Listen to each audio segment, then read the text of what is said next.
My best friend claims she hooked up with my boyfriend while blackout drunk, but he says it was all part of a proposal plan she ruined and now I have no idea who to believe. I've been best friends with Becca since 2010, we were college roommates and then after we graduated we still lived together up until I moved in with my boyfriend Nate in 2019. One thing about Becca is that she's always had a drinking problem for as long as I've known her, and she's done stuff while drunk that has sometimes caused problems in our friendship. She does try to stay sober but every few years something will happen to make her start drinking again, which is what happened earlier this summer. So last Saturday Becca called me because she was drunk somewhere and needed a ride home. I couldn't go pick her up because I had the flu and I was on cold medicine, so Nate went to get her instead. A couple of days after that I started noticing that Nate was being weird with his phone. Normally he leaves it out on the coffee table if we're watching TV or whatever, but he started putting it face down so I couldn't see what notifications he was getting. My first thought was that he was trying to plan a surprise and because of the timing, I thought that maybe Becca was helping him. Yesterday I saw Becca and I told her that Nate was being sneaky all of a sudden, and I asked her if he said anything about maybe proposing soon.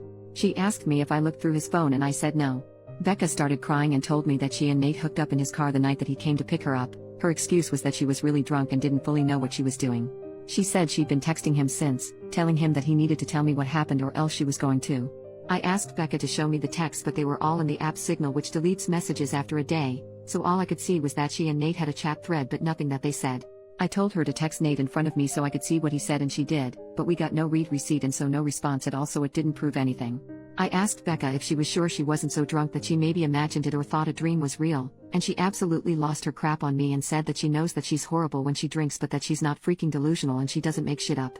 She said that I could believe her or not and it's my choice but she was telling me the truth. I said I needed to go home and talk to Nate. So when I got home I confronted Nate with what Becca had said, and he acted shocked and denied that anything like that had happened at all and said he didn't know why she'd think so or say so. He said that he had just given Becca a ride home and the only thing that happened was that they talked about how he and I had been together for a long time and how we should get married already. He admitted they were talking on Signal the next couple of days but he said that it was about exactly what I thought, that he was asking her about engagement rings and what kind of proposal I would want.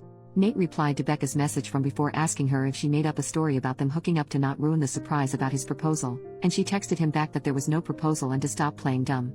So then Nate called her pretending like I wasn't in the room and told her that she needed to stop whatever she was trying to do, because we were on the verge of breaking up and he'd rather just have the surprise be ruined, but Becca just kept telling Nate to stop lying until he got angry and hung up on her. I really didn't know what to think and I still don't. Right now Nate is really upset and not really talking to me much. He says that it's bad enough that Becca acted insane and ruined his plan to propose, but it's even worse that I believed her lies even a little and would think that he would ever cheat on me. Becca texted me saying she was sorry but otherwise I haven't talked to her either. I don't want to think that Nate would cheat on me or that he'd take advantage of Becca if she was that drunk, but I feel like I can't be 100% sure because I've known Becca for 13 years, and I also just can't believe that she'd lie to me about something this important. And I know that she does have a drinking problem so I can believe that she'd sleep with my boyfriend if she was drunk out of her head. She's done some pretty awful things in the past when she's been drunk. I don't want to wrongly accuse Nate of something he didn't do, but I don't want to be an idiot either. Relevant comments. Someone asks what OP wants help with. Sleuthing ideas. Who is more believable? Revenge, etc. OP. I think what I initially wanted was just a sounding board for who sounded more believable. But someone gave me the tip that you actually can recover messages from Signal, so when I have a chance later tonight I'm going to try to do that to see if I can get some actual proof of what happened. But so far I haven't talked to anyone else about this though. I really just don't want to spread around what did or didn't happen to the rest of my friends or family without actually knowing for sure.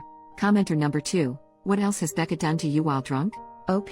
So in the past when she's been drunk, Becca's blacked out and started fights with me or other people.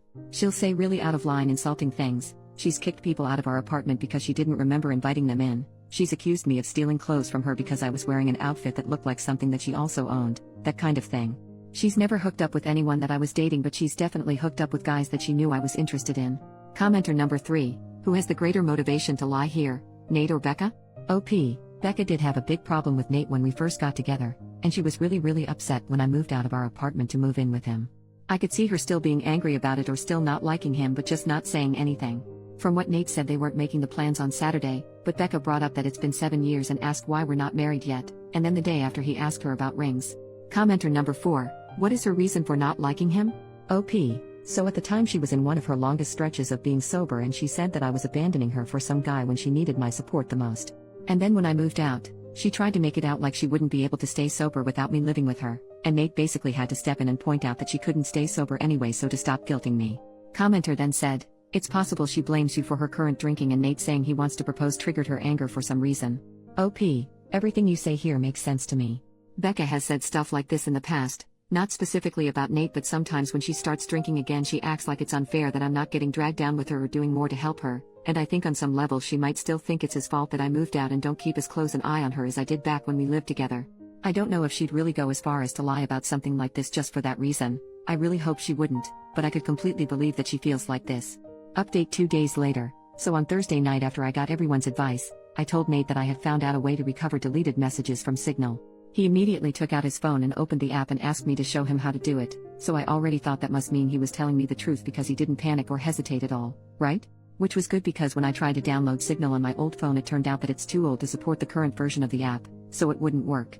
Nate then asked me if we were going to have to go out and buy a new phone for me to believe that he was telling me the truth, and he said that he was willing to do it if that's what it would take. I told Nate it wasn't that I didn't believe him, I just wanted to have some proof because I just couldn't understand why Becca would lie about it. Nate said that she would lie about it because she's a crazy drunk bitch and there's literally no way for a non-crazy person to understand why she would do anything, and once the messages proved that he didn't ever want me talking to her again. Then he said to get up because if we were going to go to the Verizon store we had to get there before it closed. By then I completely believed Nate anyway, so I told him we didn't have to go anywhere or get a new phone and that I believed him and I knew he didn't cheat on me and that he would never do that. Nate said that he would hope I know that and that he didn't understand why I didn't take his word for it in the first place. I started trying to explain why I didn't want to just immediately dismiss what Becca had said happened, but Nate said that he really couldn't listen to that right now. I said that was fair and agreed that I would cut Becca off, but that first I wanted to try to get her to admit that nothing happened. Nate said fine, but to call her with my phone on speaker because he thought he also deserved to hear her admit that she was lying. So I called Becca and I said the same thing to her that I said to Nate, that I figured out how to recover deleted messages on Signal.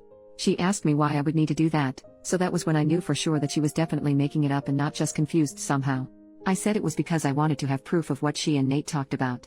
Becca asked me if I saw their messages, so I lied and said yes. After that Becca just went silent until finally I asked her if she was going to say anything. Then she asked me if that meant that we were engaged now. So then I really just lost it on her and screamed at her asking her if she was freaking serious and what the heck was wrong with her and how could that possibly be all that she had to say.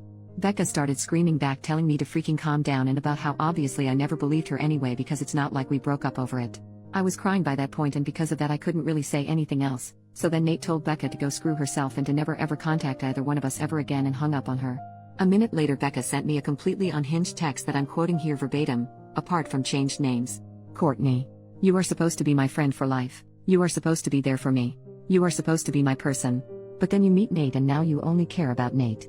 Everything is about Nate. Tell me why Nate comes to pick me up when I call you? I called you not your precious freaking Nate. I only want you to see how screwed up this is, but do you? No. Of course you don't. Of course you choose Nate over me like you always do and like you always will. You pretend to care about me but I can see you don't care. It is pathetic, Courtney. You are a pathetic woman who would choose a man over a friend.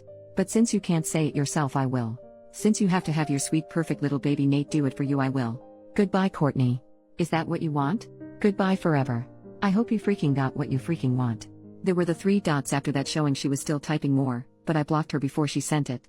I don't care about anything else that she has to say. I'm sure it's all just going to be more bullcrap about why this is my fault or justifications about why what she did wasn't that bad and I should forgive her. I know Nate is probably right and there's no non-crazy logic behind why Becca would stoop to doing something like this, but obviously I've still been thinking about it and my best guess is that whoever said that Becca still blames me and Nate, apparently mostly Nate, for her being a drunk mess who can't get her life together is right. It seems like she somehow thought that if she said she hooked up with Nate, I'd break up with him but still want to be friends with her and then everything would magically be fixed. As far as stuff with Nate, I asked him if he thought he could ever forgive me for doubting him and he said that since I came to my senses and I cut Becca off he guesses we can try to put it behind us. I don't think he's still going to propose anytime soon. After this I probably wouldn't if I was him. And from what Nate said he didn't actually do any planning yet other than asking Becca about rings and if I'd think a public proposal was tacky or not. All he was doing so far was trying to get ideas without me knowing he was talking to her about it. So just based on that I think probably it's not going to happen for a while if it still does at all. Also thanks to everyone for the advice and support. I know I didn't respond to many comments but I really did appreciate everyone who cared enough to want to help. Relevant comments. Commenter number 1. I'm curious if Becca ever said anything to you when she hooked up with guys you liked? Do you think she was blocking you on purpose to keep you for herself? Did she try anything with Nate before you were exclusive? Or was she just drunk and looking for hookups? OP. I don't think she ever put enough thought into those hookups to be malicious like that. She was just inconsiderate and would go after whoever. Commenter number 2. Did you ever confront her or just let it go? More than one time seems like a pattern. OP. We definitely got into arguments about it at the time, but it was mostly just kind of college bull crap and not really an actual confrontation about why she kept doing it, I guess. One last thought from OP. I'm sure she won't just go away. I'm already expecting her to try to get our other friends to get in the middle of everything as soon as she figures out she's actually blocked and I'm not just ignoring her. I hope she won't try to do anything else, but I guess at this point I really can't know with her.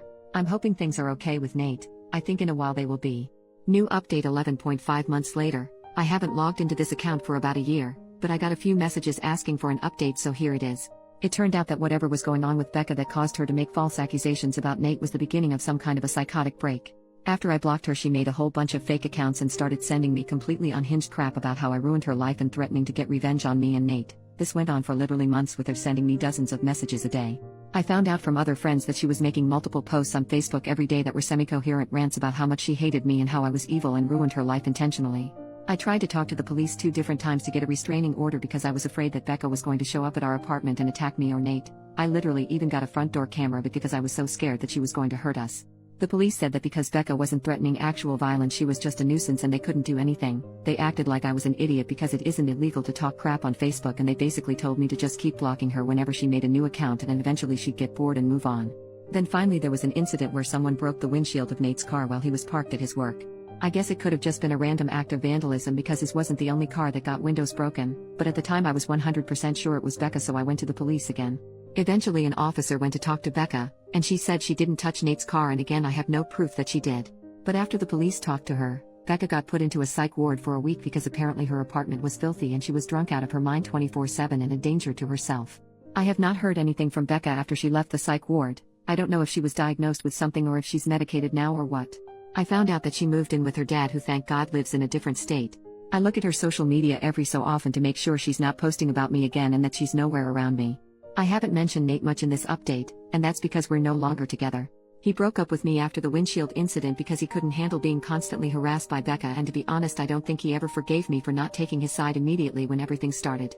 It really hurt, but I can't blame him. I tried to talk to him about fixing things between us after Becca was gone, but he just wasn't interested. So that's that. Life goes on, I guess.